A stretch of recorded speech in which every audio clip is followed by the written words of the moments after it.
নমস্কার বন্ধুরা, আশা করছি তোমরা সকলে অনেক ভালো আছো। নতুন আরেকটি রেসিপি নিয়ে তোমাদের সঙ্গে শেয়ার করতে চলে এলাম। আজকে আমি বানিয়ে দেখাবো নিরামিষ ওলের ডাঁটা চচ্চড়ি। এই রকম ওলের ডাঁটা চচ্চড়ি নিরামিষ দিনে গরম ভাতের সাথে থাকলে আর কিছুই লাগবে না।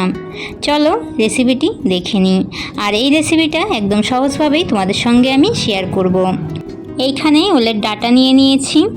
এই ওলের ডাঁটাগুলো কিন্তু অনেক রকমভাবে রান্না করা যায়, আর তার সাথে এই ওলের উপরের এই পাতাগুলোকেও অনেক সুন্দরভাবে রান্না করা যায়। ওলের পাতা দিয়ে ভর্তা, ভাজা সব কিছুই কিন্তু অনেক সুন্দর লাগে। এই ওলের পাতার ভর্তা রেসিপিটি আমি আগামীকাল তোমাদের সঙ্গে শেয়ার করব। ওলের ডাঁটা থেকে ওলের পাতাগুলোকে আলাদা করে নিয়েছি। এবারে ডাঁটাগুলোকে কেটে নেব। ডাঁটাগুলোর উপরের যেই খোসাটা থাকে খোসাটাকে ছাড়িয়ে ডাঁটাগুলোকে ছোট ছোট টুকরো করে কেটে নিতে হবে। তোমরা যারা নতুন বন্ধুরা প্রথমবার আমার চ্যানেলে আমার ভিডিওটি দেখছো, আমার চ্যানেলটিকে সাবস্ক্রাইব করে দিয়ে পাশে থাকা বেল আইকনটি অল করে রাখার অনুরোধ রইল, যাতে আমার নিত্য নতুন রেসিপিগুলো তোমরাই প্রথমে দেখতে পাও।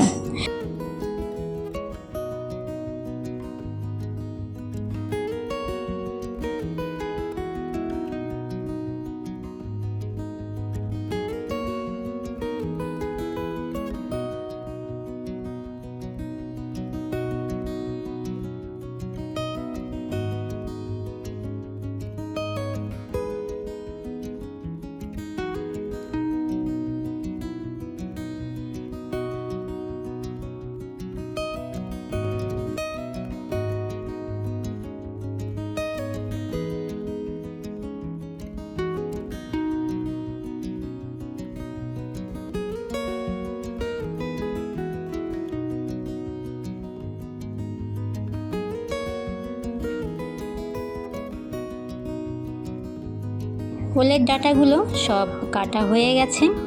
এবারে ওলের ডাঁটাগুলোকে ধুয়ে নেব। ওলের ডাঁটাগুলো কেটে বেশিক্ষণ জলে ভিজিয়ে রাখতে হয় না। ওলের ডাঁটাগুলোর ভেতরে যেই একটা লালচে ভাব থাকে, সেই লালচে ভাবটা বেশি হয়ে যায়। আমি এইখানে জল দিয়ে ওলের ডাঁটাগুলোকে একটু হাতের সাহায্যে কষলে কষলে ধুয়ে নিচ্ছি, যাতে ওলের ডাঁটার গায়ের লালচে ভাবটা চলে যায়। এবারে এখানে এই ঝাঁঝরির মধ্যে ওলের ডাঁটাগুলোকে তুলে নেব। ওলের ডাঁটার জলটা যাতে ভালো করে ঝরে যায়। ওলের ডাঁটাগুলোকে সাইড করে রেখে দিয়ে এইদিকে মশলাগুলোকে বেটে নেব। মশলা এখানে লাগবে গোটা জিরে, গোটা সর্ষে আর কয়টা কাঁচা লঙ্কা। এই মশলাগুলোকে আমি শিলনোড়ায় বেটে নেব।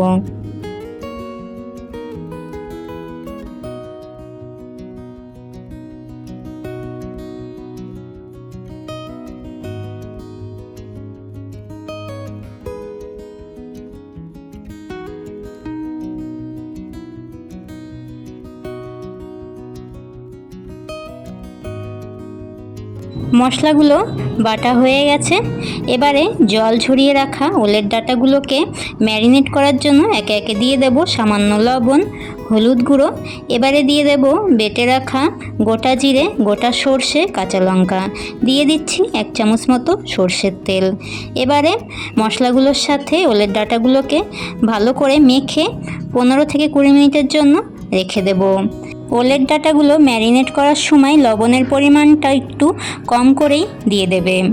15 মিনিট পর ওলের ডাঁটাগুলোকে রান্না করে নেব।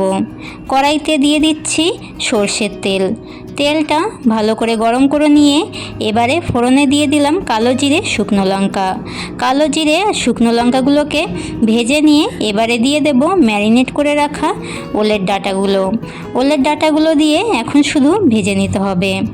এখন আর কিছুই ব্যবহার করব না, লবণ কিংবা হলুদ। হলুদটা যদি সবজিতে একটু কম হয়ে থাকে তাহলে এই সময় তোমরা হলুদটা ব্যবহার করতে পারো। আমি পরিমাণ মতন সব কিছু দিয়ে দিয়েছি, তাই এখন আর কিছু দিচ্ছি না। ওলের ডাঁটাগুলোকে আমি 4 মিনিট মতো ভেজে নিয়েছি। এখন আমি দিয়ে দেব পরিমাণ মতো জল। এইখানে গরম জলের ব্যবহার করলেই বেশি ভালো হয়, তোমরা চাইলে ঠান্ডা জলও ব্যবহার করতে পারো। আমি এইখানে দিয়ে দিলাম গরম জল, অল্প করেই গরম জলটা দিয়ে দিলাম, কেননা ওলের ডাঁটিগুলো ভাজা করার সময় অনেকটাই সেদ্ধ হয়ে গেছে। এবারে আরও 2-3 মিনিট হালকা আঁচে ওলের ডাঁটাগুলোকে রান্না করে নেব। 2-3 মিনিট পরে ওলের ডাঁটাগুলো কিন্তু হয়ে গেছে, আর ওলের ডাঁটাগুলো খুব ভালোভাবেই সেদ্ধ হয়ে গেছে। এখন আমি একটুখানি টেস্ট করে সামান্য লবণ দিয়ে দিলাম। লবণটা যদি কম হয়ে থাকে এইরকম শেষে লবণটা ব্যবহার করবে। প্রথমেই লবণটা বেশি দিয়ে দিলে ডাঁটাগুলোর মধ্যে লবণটা ঢুকে যাবে, আর ডাঁটাগুলো খেতে বেশি একটা ভালো লাগবে না। রেসিপিটি হয়ে গেছে, নামিয়ে নেব। রেসিপিটি তোমাদের কাছে কেমন লাগলো অবশ্যই একটি লাইক, কমেন্ট, শেয়ার করে দিয়ে জানিও। আজকের মতো এতটাই, আবারও দেখা হবে নতুন আরেকটি রেসিপির সাথে আগামী দিন। তোমরা সকলে অনেক অনেক ভালো থাকবে। সকলকে জানাই টাটা।